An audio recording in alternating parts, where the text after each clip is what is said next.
This week's exercise is a slap and pop groove written in the style of level 42 bassist Mark King. Alongside basic slap and pop technique, this line also makes use of fretting hand slaps and double stop 10th chords. Let's take a look at how to play it. On the first beat of bar 1, we're going to pluck two notes together. So we're going to pluck the open E string with the thumb, and we're going to pluck the D at the 7th fret of the G string with the first finger, like so. Okay, now with the open E string continuing to ring, we're going to play some hammer-on and pull-off phrases on the G string. So we're going to hammer on from the D up to the E, and then back and forth between those notes. Okay, and we're aiming for 6 notes on that G string. Okay, so this is like a trill, but with a prescribed number of notes. And you should find that's quite easy to play at high speeds because all of the action is happening in the fretting hand. Okay, so as we move on to the second beat of the bar, we're going to slap the open E string with the thumb and follow that with 2 dead notes. And again. On beat 3 of the bar, we're going to play 4 notes, and this is quite an unusual phrase. We're going to pop the D at the 7th fret of the G string. We're then going to slap the G at the 5th fret of the D string. We're then going to use the fretting hand to hammer on the E at the 7th fret of the A string, and then we're going to finish by playing an open E string with the thumb. So that's a rapid fire group of 4 notes played with a pop, slap, fretting hand hammer on, and then another slap. Okay, now this phrase leads us directly into the line on the 4th beat of the bar. So we've just played an open E string with the thumb. We're going to follow that with a fretting hand slap. That's just going to be a dead note. We're then going to slap the open E string again. Another fretting hand slap, another dead note, and then we slap another dead note with the thumb. Okay, now it's easier to look at beats 3 and 4 as one unit. So I'm going to play beats 3 and 4 together. And again, a bit slower. Okay, let's move on to bar 2.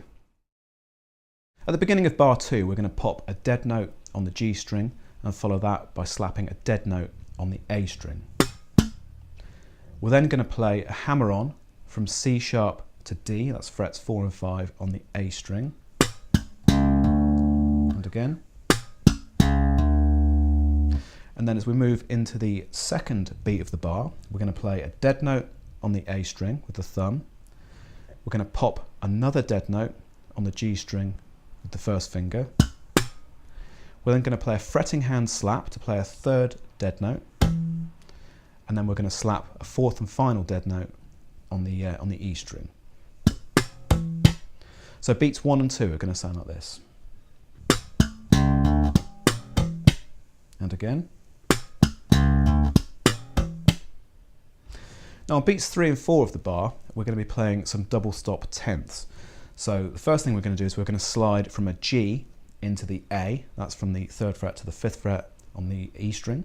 And then we're going to pop the C sharp that's a major 10th higher than the A.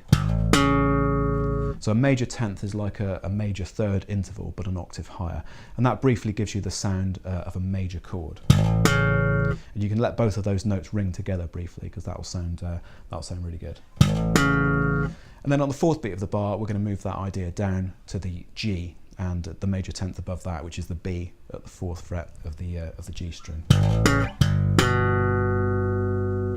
Okay, let's move on to the rest of the exercise. The 3rd and 4th bars of this exercise are almost identical to the first 2 bars, and in fact the only thing that's different is the double stop 10th chords that are played at the end of the 4th bar. So whereas before we played an A and a G 10th chords, this time around we're going to play C and D. So we're going to be sliding from the B into the C at the 7th to 8th frets on the E string, and then popping the major 10th above that, which is the E at the 9th fret of the G string. And then we're going to be moving up to the major 10th on the D, so the D is at the 10th fret of the E string, and then we're going to be playing the F sharp, which is the major 10th, on the 11th fret of the G string.